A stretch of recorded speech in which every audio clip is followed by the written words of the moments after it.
Okay, 2 o'clock.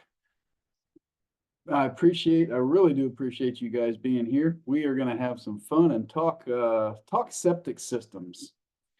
So we appreciate you guys joining. There we go. There we go. Thank you. Thank you very much. So just a heads up, we will be recording this and we will make it available to anybody that wants it at a later date. If you would like a copy, put your email address in the chat right there, so make it easy for me to just grab it right out of the chat and get it over to you. Class is good for 1 credit toward your license renewal, and it typically takes Trek, about a week or so, 5 to 7 days to get the credits to your account. And unfortunately, there is nothing we can do to expedite the process. I will submit the attendance as soon as we wrap it up, and Trek will take it from there. You're also going to receive an email with an option to leave some feedback about today's class. All the feedback and input is, of course, welcome. We always try to improve, the classes and your experience. So if you choose not to leave any feedback, that's all right too. You still get credit and everything for the course, but we do appreciate some input. Who the heck am I? Well, I'm just John Bolton, and I am going to be your instructor today. I started doing inspections back in 1998. And besides a degree in building construction, I've accumulated quite a few certifications and licenses along the way. I'm also a national speaker on inspection related things and have many published articles. I've even written 2 books. I've completed over 12,000 various inspections throughout my career and have helped train and develop inspectors across the country. This is not to brag, just to let you know where I'm coming from and maybe earn a little bit of your trust. That's it.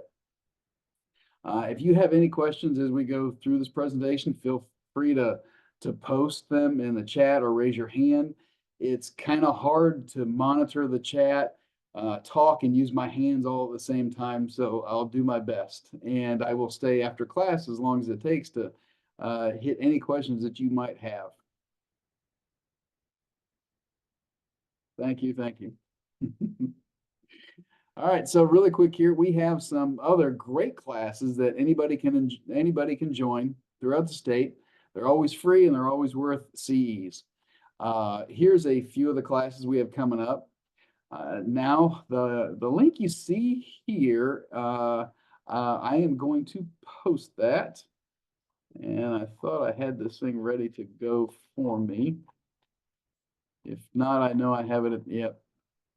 I will have it at the end. I'll post that in the chat.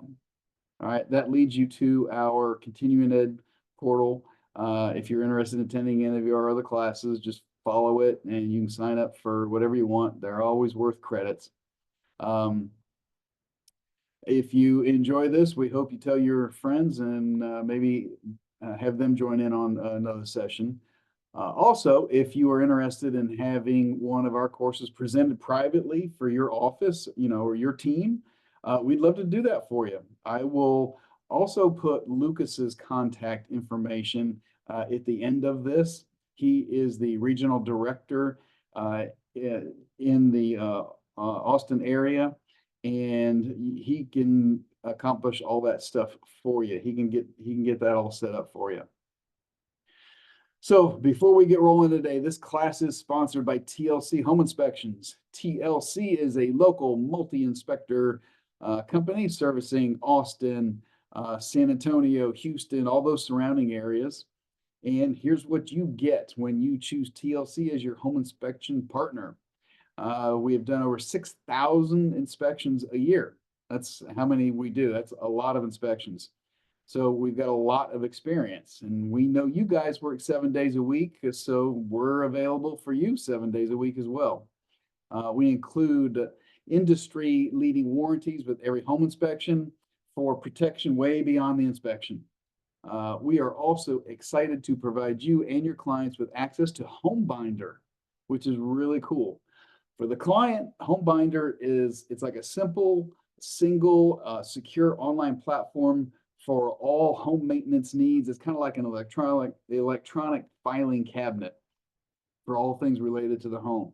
So clients can store all their home's documents, the inspection report, all their warranties, repairs, renovations, all that kind of stuff. And they receive maintenance reminders and appliance recall notifications.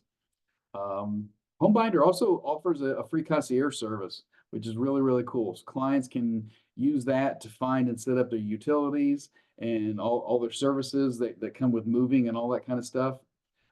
Those companies are vetted and they're specific to whatever market they're living in, whichever city they're living in. Clients do not have to use HomeBinder. It's just a free service that TLC makes available for every one of their clients and agents.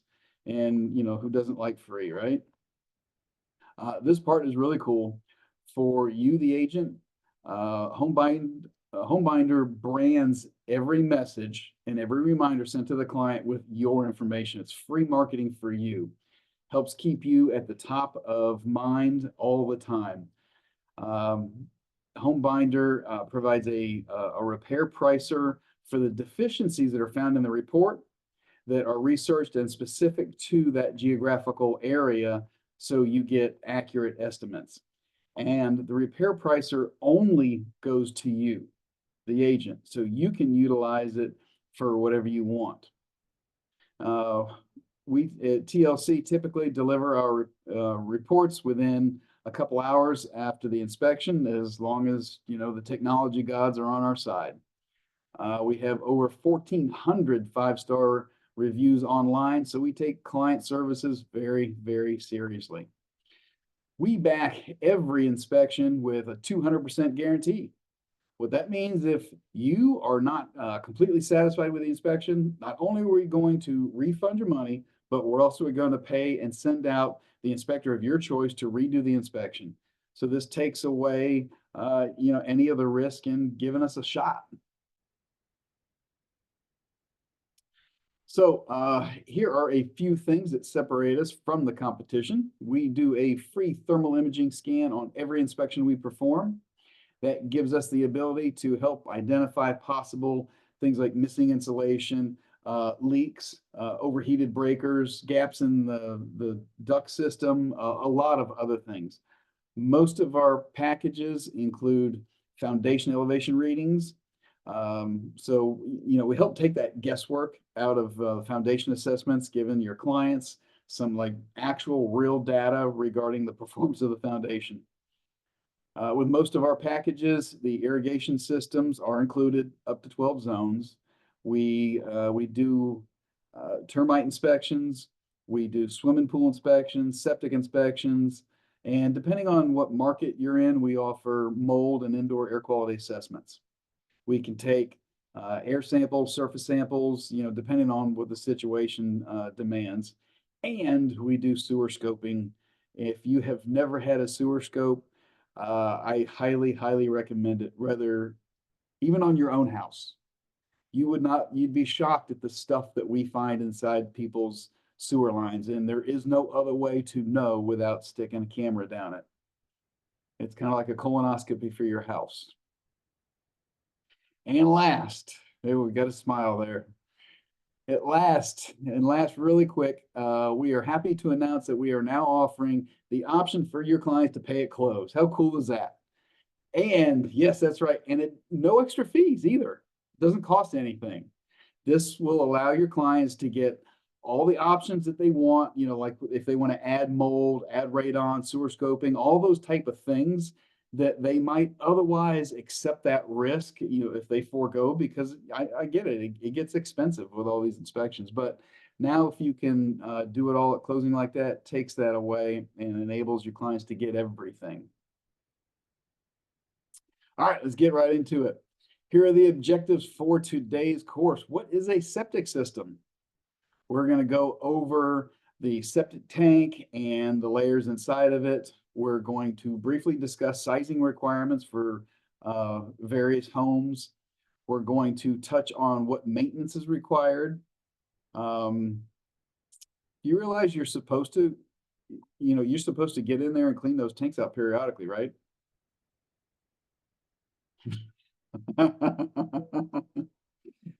Okay, I expected some looks of shock and horror. That was just a joke. We'll discuss all of the different types of systems, and there's a bunch of them. At the very end, we'll go over some of the common problems you see, and then we'll have a Q&A. If you've got any of that, I'll stick around as long as you want. I've got several hours. Now let's dive right in. Oh, sorry, maybe I shouldn't put it that way. If you guys don't laugh, I'm gonna have to laugh at myself. All right. Before we get going, I want to start by going over some key terms. That way, as I review these slides, you have a little bit of understanding of some of the terminology. The first thing we're going to describe is effluent, which is different than affluent. All right, effluent, that simply is liquid waste. All right. So if you hear me use the term effluent, that's what we're referring to is liquid waste. Then there's wastewater. Wastewater is water that has been used in a home or even a commercial property or industrial property, doesn't matter. So like a good example of wastewater would be shower water or water you use when you're washing your hands. Whoops, there we go. I guess I can click as I speak. Then you have a leach field. This is also what they call a drain field. You'll hear it both ways. We use the terms interchangeably. It's basically a subsurface wastewater disposal facility. It's a giant filter, basically, okay? And then one more thing we have here is a conventional system. So if you ever hear someone refer to a septic system as a conventional system, that's basically an anaerobic or without air. So we'll talk about anaerobic and aerobic in a little bit, but simply anaerobic means without air. Aerobic means with air, okay? We will hit that a little bit later on.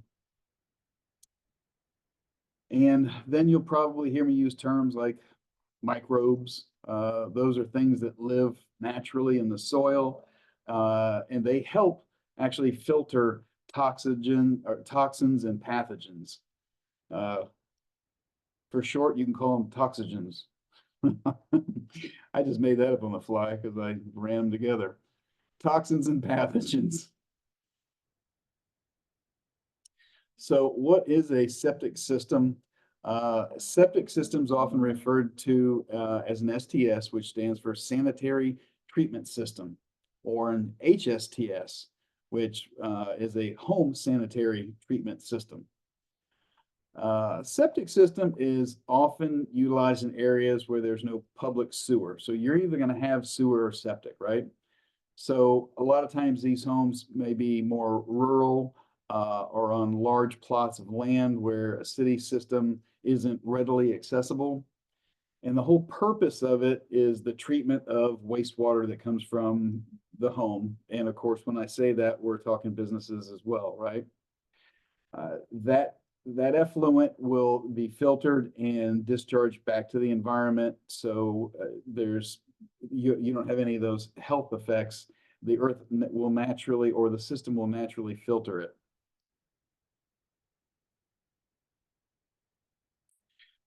All right, a septic tank is an underground treasure chest, if you will. Thank you. I at least get some grins. We think of it, it's hard to make poop and septic systems funny, so I'm doing my best here. It's basically a big chamber, usually made of concrete. Some of them can be fiberglass or plastic, where you have that domestic wastewater flows for the very first treatment. It comes straight out of the house into the big tank. All right. Often you're going to have a couple pipes associated with that, one to the house and one to the yard. All right. So you can see here in this picture, this is a good example. We've got the tank, and let me turn the laser pointer on. There we go. Can you see the laser pointer? Cool. We've got the tank here. So after the flush, it goes into the tank, and then you've got the line going out to a D box or distribution box, and then out to the drain field there. While we're on here, you see this little white pipe over here?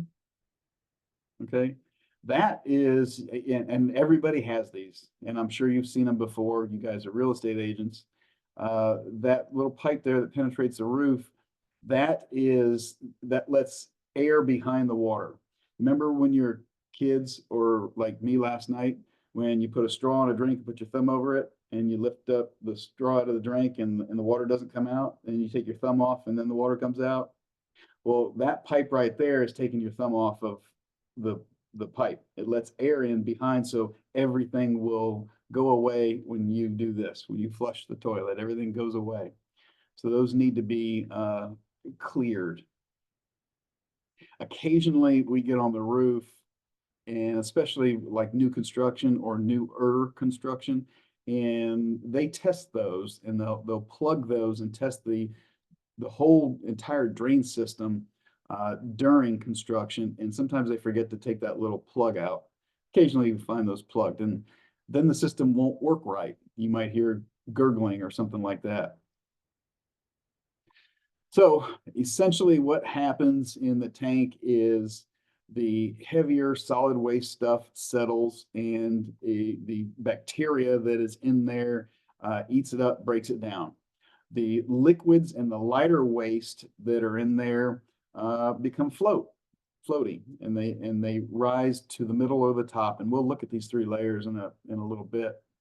Then on a passive system like this, that wastewater exits the tank, goes into the D box, with short for distribution box, where that helps evenly distribute it into the drain field or the leach field, whichever you prefer to say there.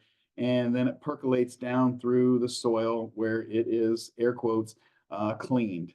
And then, of course, you suck it right back up through your well. Again, that was a joke that didn't go over very well. We'll talk about well proximity here in just a bit. This here is a great slide to help you understand some of the clearance requirements, all right? Because you wouldn't want the big straw that pulls water out of the ground to your house, the well. You wouldn't want that to pull all that wastewater, right? So we're going to start over here at the well. The septic tank and the leach field, depending on your jurisdiction, right? It'll be anywhere from 75 to 150 feet. You don't want this big straw underneath or close to the drain field here. That would be nasty. So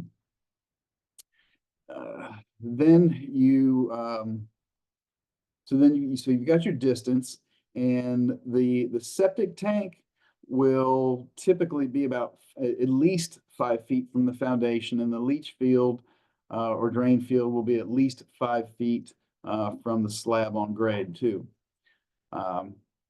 You can see the property lines out here. They're typically 10 feet from a property line, again, depending on your jurisdiction, just rules of thumb. Then obviously everything has to be properly pitched. In other words, flow away from the house, right? That allows the wastewater and the solids and all that stuff to flow into the tank. That pitch, by the way, is the same. And, you know, when we have technical classes for inspectors, I tell guys, if you can memorize this one code, you'll have memorized about half a dozen because they're all the same. The pitch on that waistline is a 1/4 inch per foot going to the tank. Not that you can see this one, but when you look under your sink, that horizontal part, that will be a 1/4 inch per foot. So FYI, if Alex Trebek ever asked you, now you know. When you get to the big, there we go. All right, Juju, I made her smile.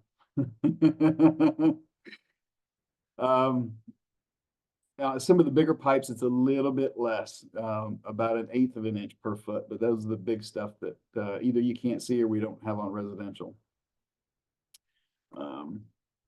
Then we have our leach field out here. Okay, and you can see stone and pipe chambers. This is a particular type, and we're going to get into all these different types of septics and how these things work. And that really all depends on your location, your water tables, the types of soils you have, all that kind of stuff. Of course, inspectors are never going to be able to figure any of that stuff out. You know, we don't dig and, you know, to determine water table or anything like that. That'd be something that's way beyond the scope of a home inspector or even a septic professional. They wouldn't know your water tables. That's all stuff that's engineered during the design and installation. All right. So there are 3 layers in a septic tank. Now we're having fun now, right? We're going to review each of these in a little bit more detail. There's basically your scum layer, okay, which you can see up here at the top. That's the top. Then you'll have the clear zone, and this is where the liquefied effluent is. And then down at the bottom is the sludge layer. So you got sludge, your effluent, and then the scum layer up here. Okay. Again, we'll go over each of these in a little bit. If you guys happen to be getting hungry, want to stop for a snack, you know, let me know. Okay, I'm back to laughing at myself. So here's another really great image. The scum layer right here at the top. This is really going to be, well, you know, think when you're doing dishes. You see grease and oils and that kind of stuff, fatty stuff floating at the top. That's what the scum layer is, just like when you're doing those dishes. You know, especially if you're cooking things like pork and whatnot. What was I going to say? And then your heavier stuff, the sludge will go to the bottom, which I think is coming up. No. Okay, so the lighter stuff at the top, your effluent wastewater in the middle here. That's your clear zone. And this is needed to keep solids from being pushed into the drain field, okay? So another really cool diagram here, how it works. And it shows you how the stuff naturally separates, right? The sludge, the clear zone, and then the scum layer. And you can see there's a second chamber over here, and that's where it continues to filter and settle and separate. So a lot of the newer tanks are going to have 2 chambers. Some of them even have 3. You get some real technical stuff when you get into some these specialty systems. We'll take a look at some of those. And these will have to be pumped periodically. Okay. If that sludge layer builds up, you don't want that to clog the outlet or get into the drain field. That would be real bad. So they need to be pumped periodically. And speaking of the sludge layer, okay, that's your heavier stuff that settles to the bottom. You're talking stuff like toilet paper, feces is about the nicest way I can say that. Other solids, things like that. So when you're throwing food down the sink, that's where that'll go down to the sludge layer, the heavier stuff like that. So when you clean your plate, something else to consider. If you can't eat it, don't put it down the drain, right? If you were to flush and store like your jewelry there, it's a 100% thief-free, thief-proof vault. I made that one up myself now. Come on. Store your jewelry in the septic tank. I have a few smiles. All right. The solids settle at the bottom of the tank and build up over time, and then they need to be pumped. If you were to go look at EPA, they have a whole website devoted to all things septic, and they recommend every 3 to 5 years with an asterisk. It depends. If you had a little old lady living there by herself that rarely did laundry, didn't use the dishwasher, she would obviously use less water than a family that had 4 girls and taking long showers, long hair, and all that kind of stuff, right? So it really depends, but the rule of thumb is every 3 to 5 years. All right. Then we have gray water. Gray water is stuff like laundry, bath water, sink water, that kind of stuff.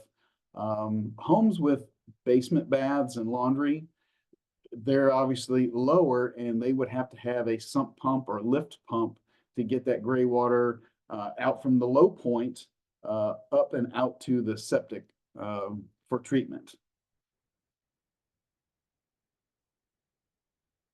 All right, let's talk about the septic tank size. Another rule of thumb, you got 1,000-gallon tanks and 1,500-gallon tanks, basically 3 or 5 bedroom homes.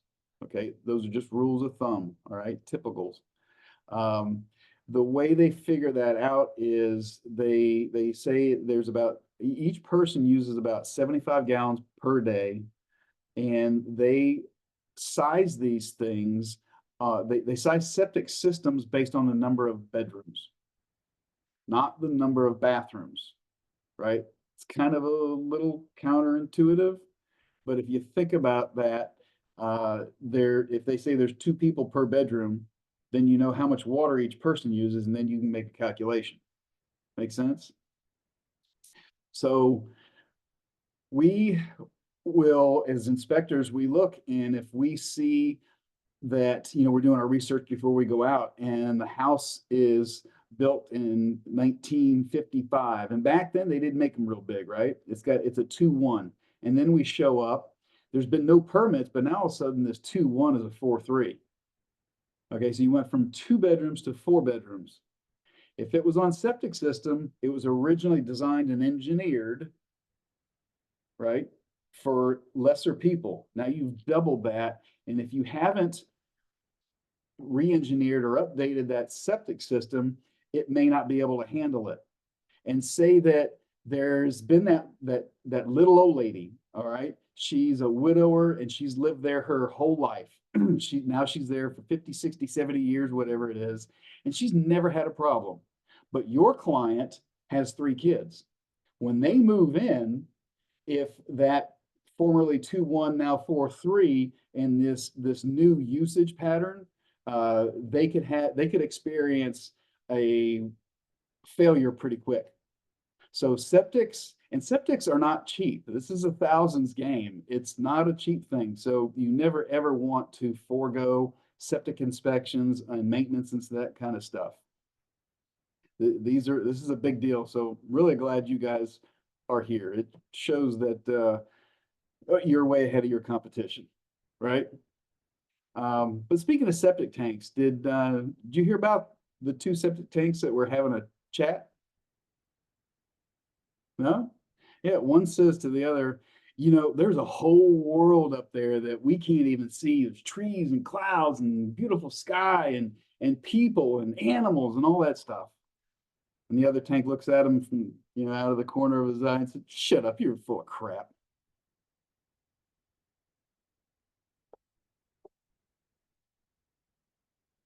Thank you. Thank you very much. Okay, let's go over some general maintenance. All right. You should consider a septic tank to be kind of like a large, expensive appliance. Okay. They are required to have some maintenance and be serviced. And no inspector can evaluate the tank when it's full, not even the septic guy. So like I mentioned earlier, the best time to evaluate the system is when it's being pumped, right? If your client, sorry, there we go. If your client's purchasing a home, you always want to have that system pumped before they take possession of the home. Same, if you're the listing agent too, having it pumped and inspected up front can help you avoid issues as well as make the whole transaction go smoother and faster. So, big question then is, how often should the septic be inspected and pumped? Like I mentioned earlier, if you go to epa.gov, this is their quote: "The average household septic system should be inspected at least every 3 years by a septic service professional. Household septic tanks are typically pumped every 3 to 5 years. Alternative systems, meaning when you get real complex systems with electrical float switches, pumps, mechanical components, should be inspected more often, generally once a year." Not my words, straight from the EPA.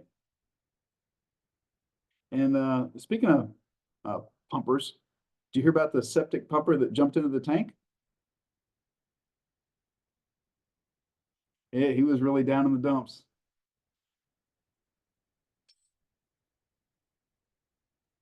All right. I'll be here all day. Another important thing is going to be to protect your drain field. It's important to know where your drain field is and make sure you protect it. So you don't want to be parking cars on it. You don't want to, you could crush it, you could damage it. Especially some of these systems are very, very close to the surface too. So you don't want to have trees, with roots and that kind of stuff on the drain field. You also want to monitor and eliminate the use of harsh chemicals, okay? And what I mean is anything you're going to put down the drain, of course, you got to be mindful, because if you put the wrong chemicals down there, it throws the whole balance, the whole bacteria thing off, right? Bacteria is good and it's breaking down the stuff that's in there, and the chemicals kill the good bacteria, and then it doesn't work right. So you need to be mindful of what you flush down the toilet and dump down the drain. Sometimes you need to, remind folks that a toilet is not a trash can. I know everybody has probably been to an Airbnb and you see those signs. They're there for a reason, right? Disposable diapers and wipes, feminine products, got cigarette butts, those, a cat litter. I can't believe I have to say this, but I've even seen people empty the cat litter box into the toilet, right? Which is just a dumb idea, whether you're on septic or not, right? You don't want to do that. So obviously there's a lot of things you can put down there that can damage your system and damage the drain field as well. So with the septic, you have to be more mindful of what you're putting down that drain. Can you have a disposal with a septic system? People ask that all the time. The answer is yes. okay? But you still need to be mindful of what you're putting down the drain, right? This is only going to increase the amount of solid you put in your tank. Like I said earlier, if you can't eat it, don't put it down the drain. If you have ever run a sewer scope or watched somebody run a sewer scope down the drain, and you wouldn't believe the stuff people put down there, especially grease. Grease builds up so fast, and you start with a pipe that starts out this big, and you experience occlusion, and it ends up this big, much smaller, because that grease, it sticks and it stays there, it reduces the size. So they actually make some of these disposals designed for septic use, like the one right here in the picture. So if you're going to have one, maybe spend a few more bucks and get one that was designed for it. All right, let's get into some general maintenance.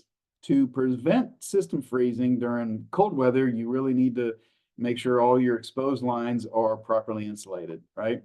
That's mostly on the drain field side.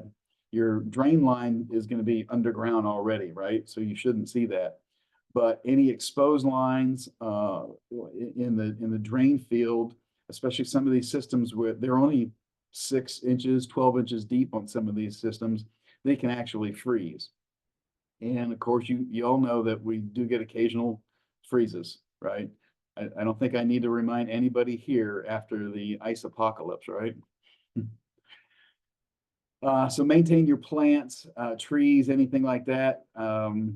Make sure, because roots can grow into the drain field and clog it. The roots can also get into the tank.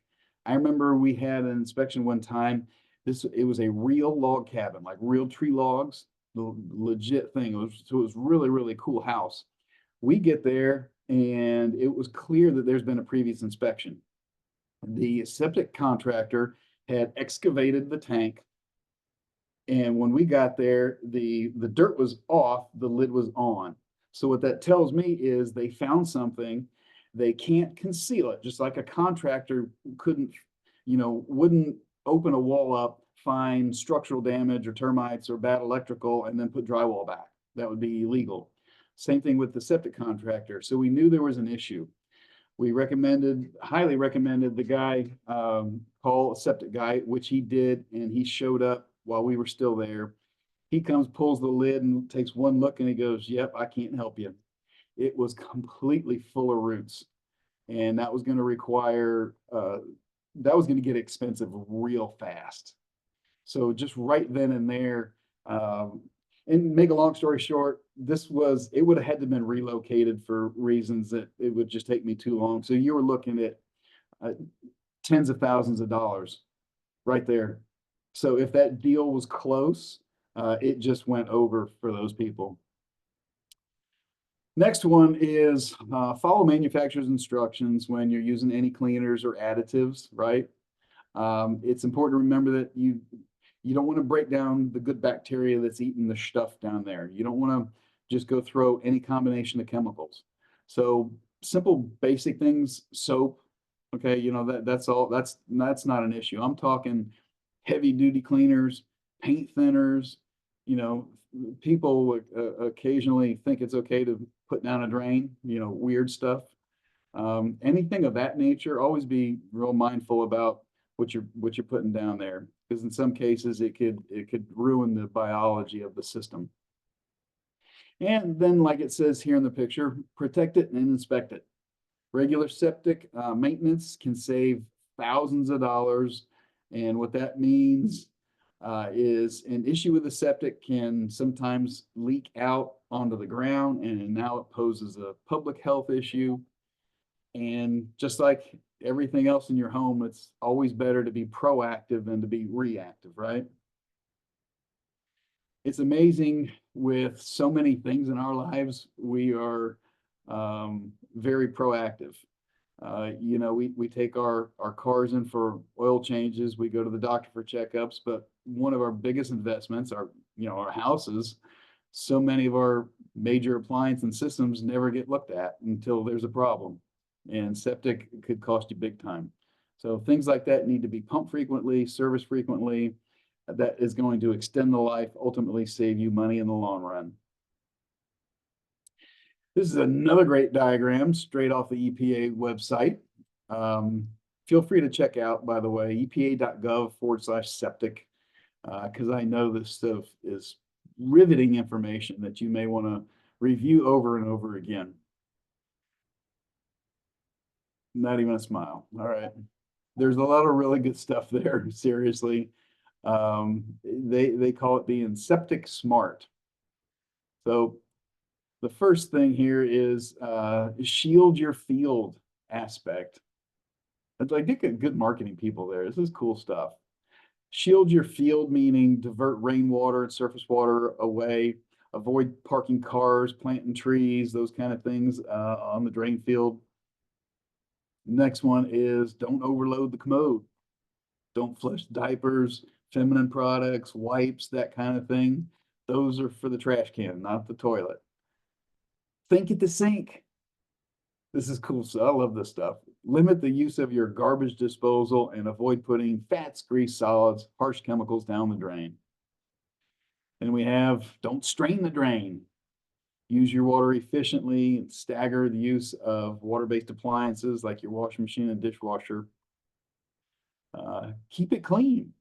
If you're on a well, test your water regularly.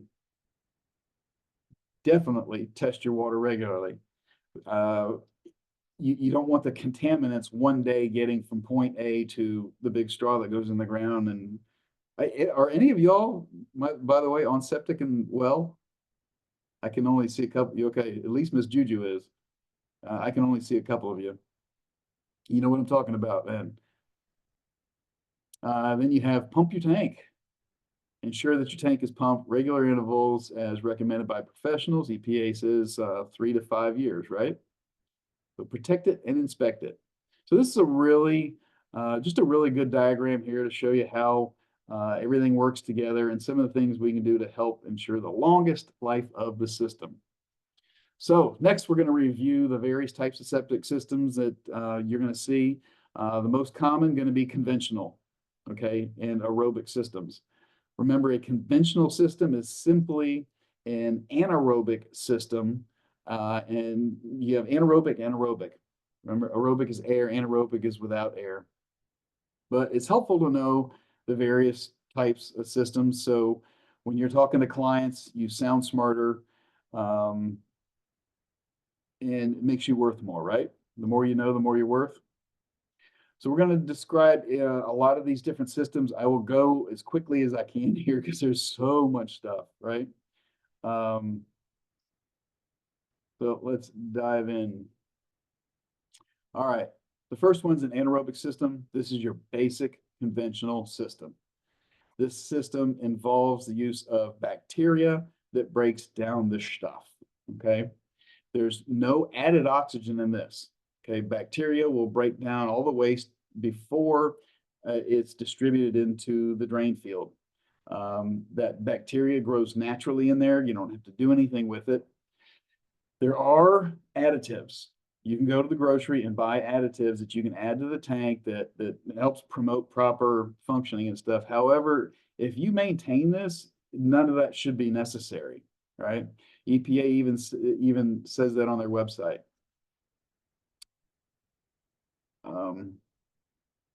This system is the most common, especially in older homes. It's just very basic stuff.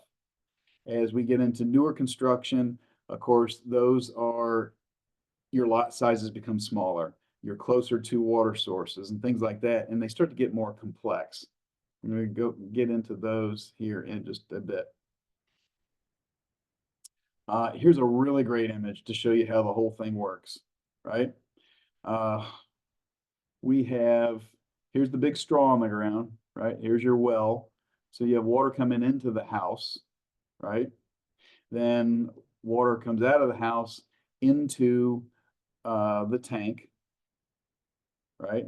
Those are your access ports right there. You'll often see two access holes in the yard somewhere, right? All the water, remember we had the scum, the clear zone, and then the sludge at the bottom. That's all in this tank here and comes out into the D box or distribution box. And then depending on what type of system, it goes out into the drain field, right?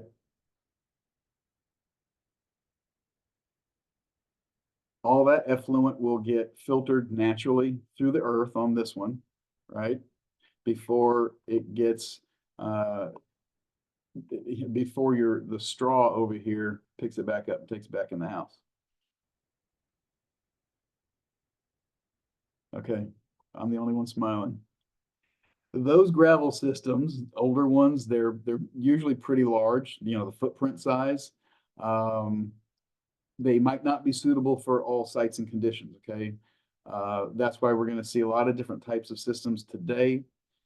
There's a lot of different challenges and geographical issues when it comes to septic systems. So this is an aerobic system, okay? Like I mentioned, the difference aerobic versus anaerobic, oxygen versus no oxygen. So it's injecting or adding oxygen to the system. And the benefits are huge, okay? An aerobic system will break down the waste way faster, way more efficient, like 80% more efficient. It's also going to be more expensive though. Of course, you start adding things to it, right?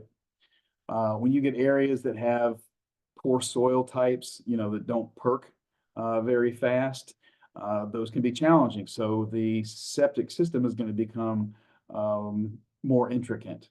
And introducing the aerobic systems can overcome some of those type of locations. The advantage, one of the advantages is it uses a smaller footprint for the drain field because it's so much more efficient in breaking down the stuff. Stuff is a technical term. If you want to write that one down, SCHTUFF. Just kidding, that's a word we made up, all right? When it's more efficient and breaks the stuff down into smaller particles, they don't get clogged as easy as some of the older ones do. Sometimes you might hear these systems called ATUs. That's what they're referring to as an aerobic treatment unit. ATU, aerobic treatment unit, right? It's kind of like a mini sewage plant, just a much smaller scale. Have you ever seen those purple irrigation heads, sprinkler heads? If you do, sometimes you'll see a control box in the ground that have a purple cover, purplish cover. The sprinkler heads have a different color top. Those are meant for systems like these. Okay, they'll take that effluent and sprinkle your yard with it. Perfectly safe, and your yard loves it, but you wouldn't want to drink it. So if you ever see those purple heads, I wouldn't recommend washing your hands off in it or something like that. Some of us do that a lot, right? Like I said, these do cost a little more and they may require more maintenance, right? As soon as you pump air in there, now you've got more moving parts and that kind of stuff. But so there's pros and cons. This is what an aerobic system might look like. It's a really, this here is an easy way to identify when you're out in the field and you see, that's the pump in there in that little box with the police siren on top, right? If there's ever a problem, that little police alarm goes off. It starts flashing, letting you know, service me. So if you ever see that, you can tell them, aha, this system needs to be serviced. Next, we're going to talk about a chambered system, okay? A chambered system doesn't have to use gravel. They call it a gravelless drain system. You know, remember the original system? You're digging a much larger footprint area for that drain field, and it's full of gravel, and it helps filter the stuff as it moves through. These chambered systems don't have the gravel, right? So you're going to find a lot of these systems, they're easier to deliver, easier to construct. You'll find them in more restricted areas, maybe where you have high groundwater, those kind of things. And of course, the chambers are, oh, here's a picture. All right, this is a real good example. So you can see those chambers there. They're in direct contact with the soil, and those plastic things last like a very, very long time, right? So here's your tank where all the stuff is, comes out of the tank into the distribution box after it's broken down, and then it just distributes to each chamber, and that's got direct contact with the soil, so it very, very efficient. Next, we have the drip distribution system. All right, this is a type of effluent dispersal system. If you want to sound intelligent, it can be used in various types of drain fields. The main advantage is you have no large mound of soil or anything like that. It does require a dosing tank. Okay, the dosing tank, the tank fills up and it delivers a measured dose of wastewater to the drain field periodically. So with that, of course, you're going to have electrical power. It's not the old-fashioned gravity-fed gravel type system. So a disadvantage of this type of system is that it's going to cost you a little bit more for the electrical and that kind of stuff, but it will be more efficient and your yard will look beautiful. Even with those added expenses. Here is a great picture. There we go. So it's kind of like, you know, those, what do you call those pipes that, you know, those hoses that you see them on the ground and they leach out just very, very slowly in bushes and flower pots and stuff. It's kind of like that, right? If you've ever seen them being constructed, that effluent is all nice and broken down and flows through that and drips out those things, and your yard will be gorgeous. Then we have the mound system. All right. This is where you get areas with a real shallow soil depth. Maybe it has high groundwater. Maybe you've got bedrock that's not very deep, right? Or a clay, or a layer that doesn't perk well, that won't allow the earth to clean it. So the system just gets a little bit, it's the same type of thing, but they're just moving that drain field and elevating it a little bit. Make sense? The effluent is pumped into the mound and then filters through the sand and disperses into the soil. So you can see another great, visual right here. And you can even see how the mound is constructed right there.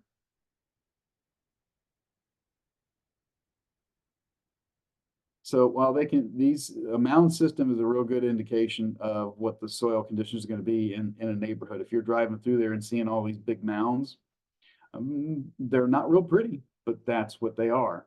We've got, here's a great picture.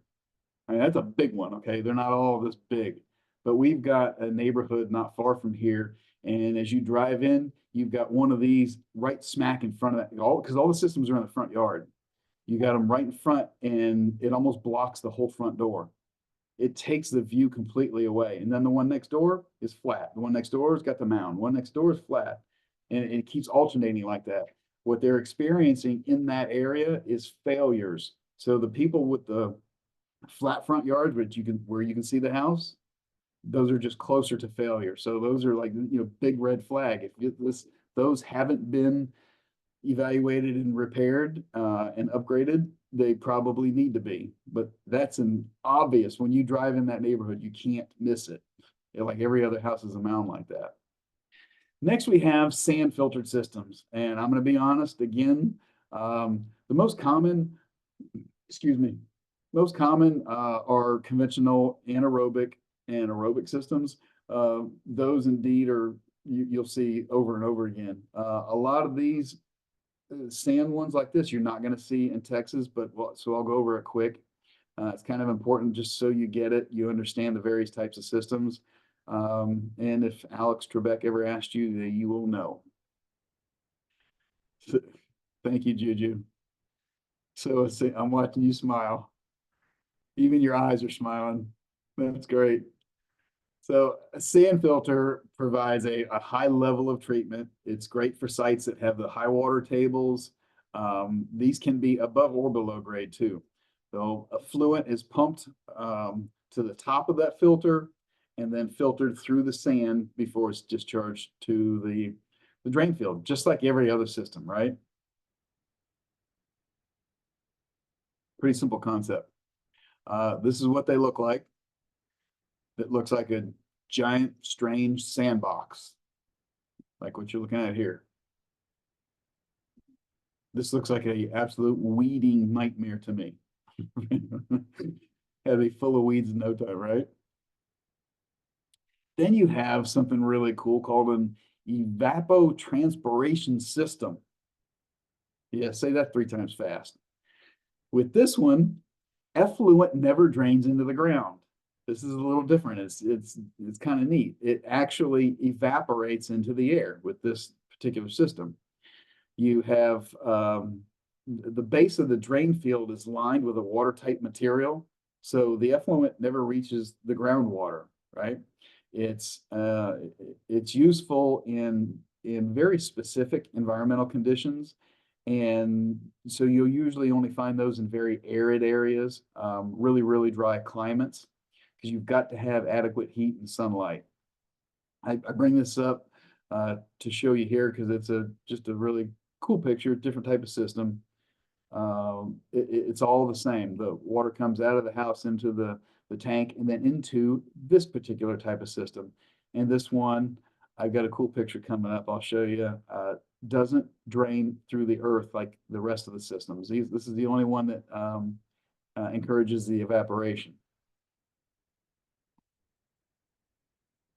And so there you go. You can imagine the plant life on top of these. They're going to look really, really good, right?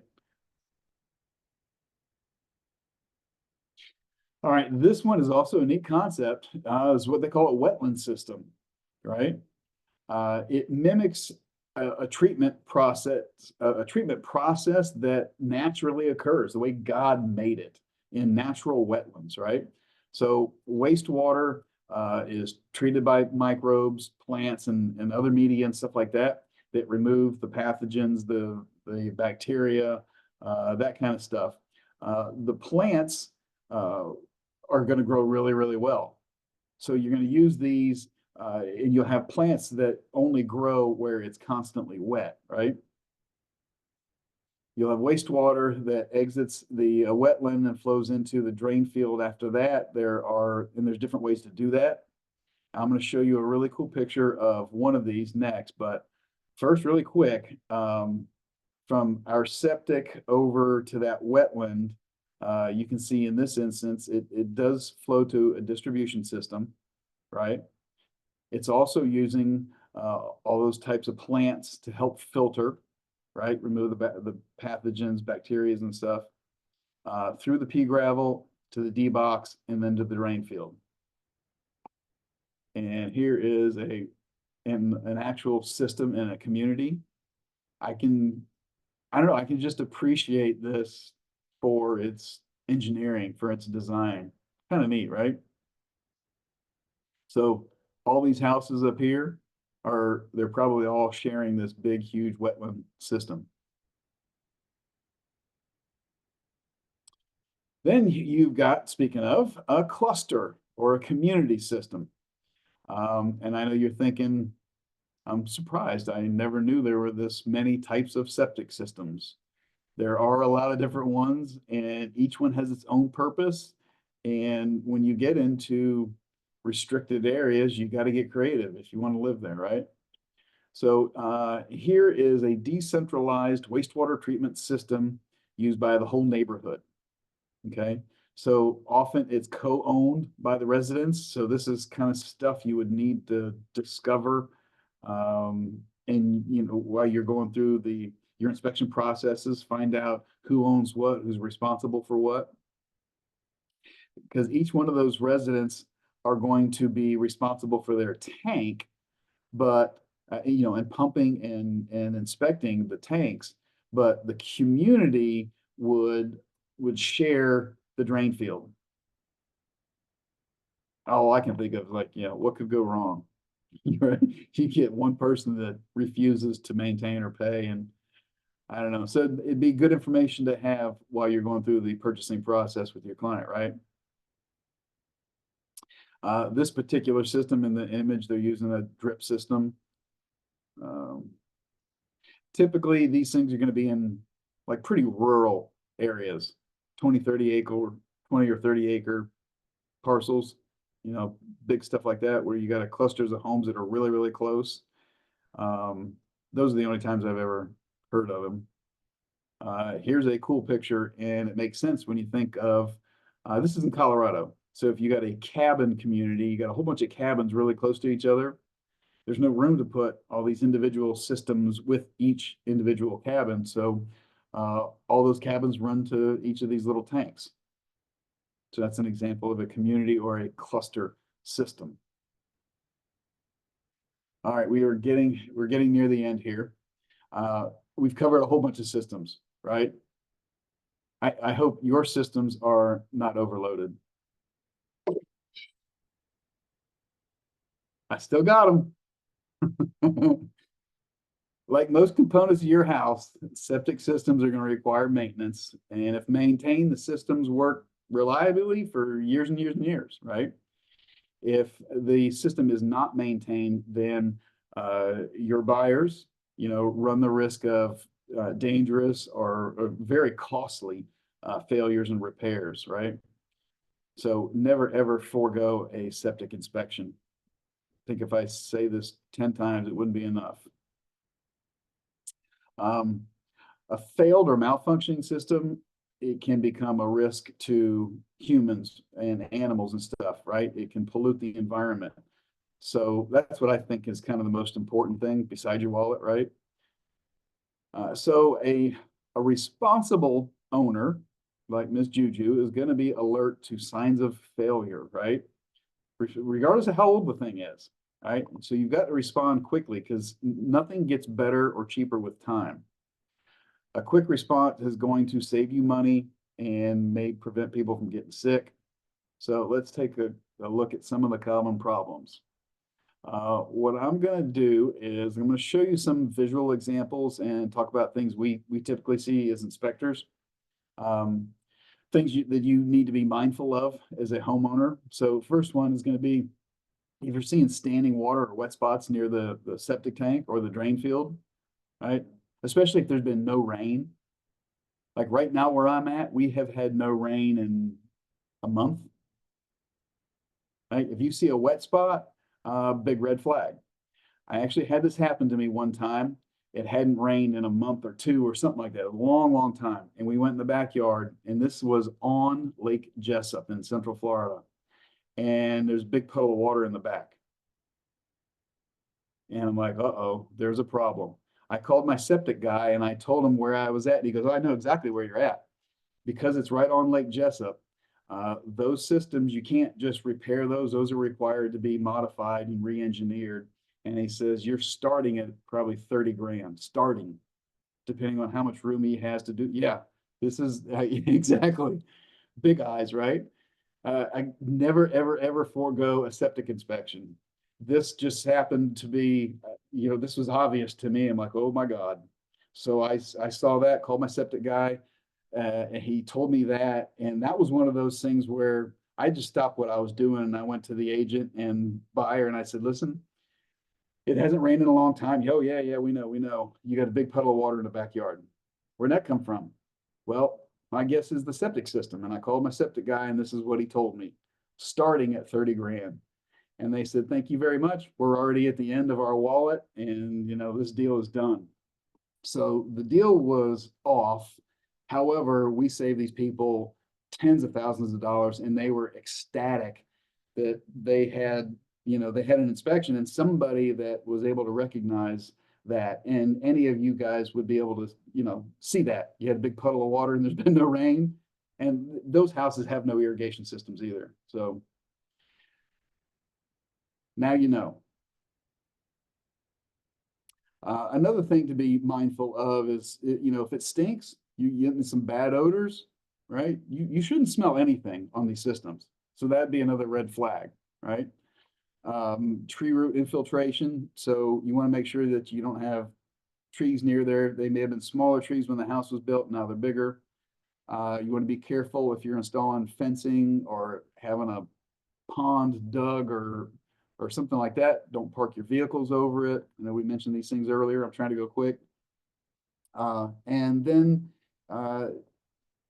if you see bright green, spongy, lush area over a tank, especially in dry weather, excuse me, this should be a red flag, right?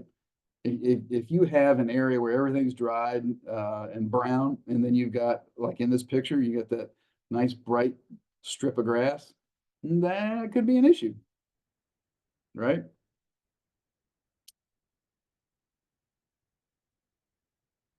Some other common system problems could include sometimes you get settling or upheaving of the septic tank.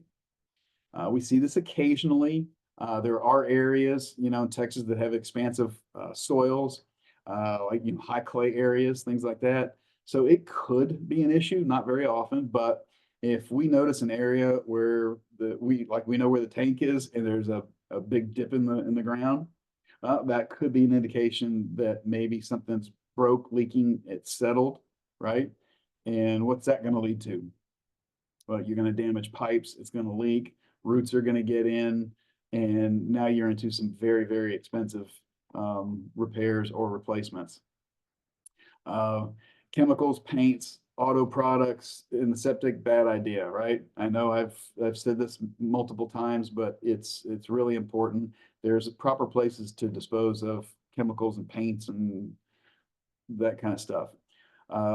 Adding bacteria and enzyme additives.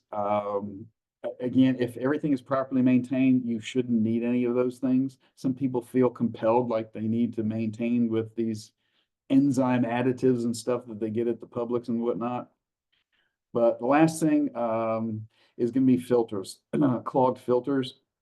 A lot of systems, especially newer ones, are going to have a filter. And so it's filtering out some of the solid stuff or anything that could get into the drainage system, you know, before it gets distributed out to the drain field. So if it has a filter, you're going to want to routinely clean that filter. This the frequency is going to depend, like I said, on use and the kind of filter you have, but typically you just pull the filter out, pull that filter out of the poop smoothie and hose it off. Yeah, I made that one up too. Poop smoothie. Just before we get out of here, I'll leave you with that one. The more education and knowledge we provide our clients with, the happier they're going to be with their experience. So if you are tired of hearing my crap, I will now enlighten you on one of life's greatest lessons. And it's not this very funny cartoon that I didn't know what to say about, but I just couldn't ignore it because it was too funny. Had to include the cartoon. But one of life's very greatest lessons.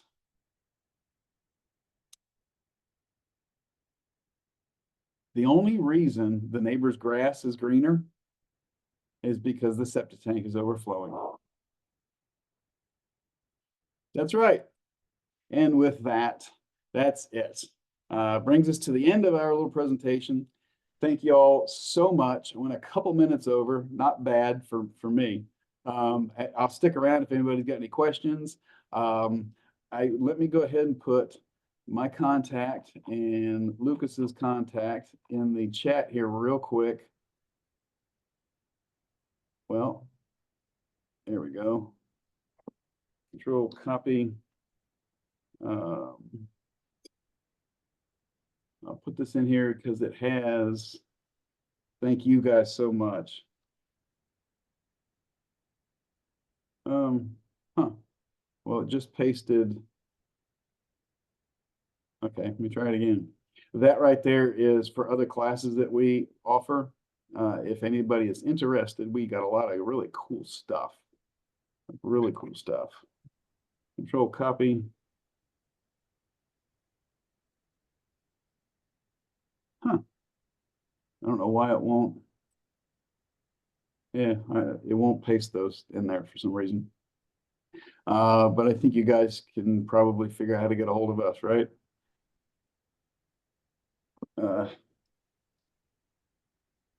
I'll just type my Launchpad home. There's my email address, just in case if you get any questions or whatever. So now, if you got any questions, or if you don't, you're welcome to leave. You will get credits and everything like that. Give Trek a week or so to get your CEs up there. Other than that, we're good, unless anybody wants to talk crap. Yes, I do. I have a question. yes, ma'am. So usually when I do residential, it's going to be a sewer line that's like on an acre or more. I went to show a client a house and the septic was in the back. And you said that the septic is, when it releases the gray water, someone asked me, is it safe for pets for the gray water? And then do you move your vegetable garden away from where it sprays out? Gray water is going to be everything minus the poop. Okay, minus that would be black water. So gray water is everything else. So that's why they filter it, clean it as much as they can in whatever particular type of system they have, and they can use it for irrigation. I haven't heard of it, causing any pets to get ill before. They wouldn't have it open and available like that if it were that toxic to pets. I wouldn't drink it as a human or wash my hands in it because that just feels gross washing my hands in somebody else's stuff. You know what I mean? Well, you could tell that when it sprays out on the fence, on the wooden fence, you could see it was discolored, the fence. Mm-hmm. So, they just were asking me, is it safe and how far should I plant my vegetables away from that?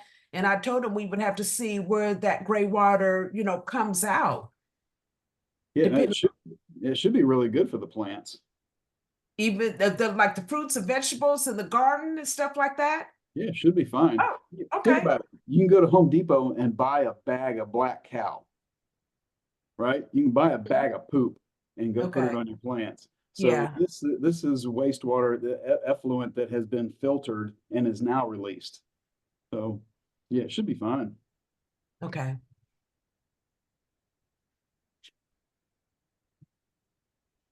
All right, cool. Nobody has anything else.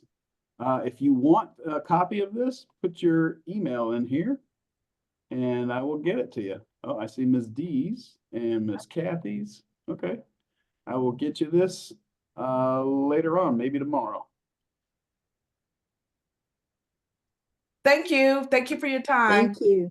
Thank you, everybody. Appreciate it. Bye-bye. Thanks.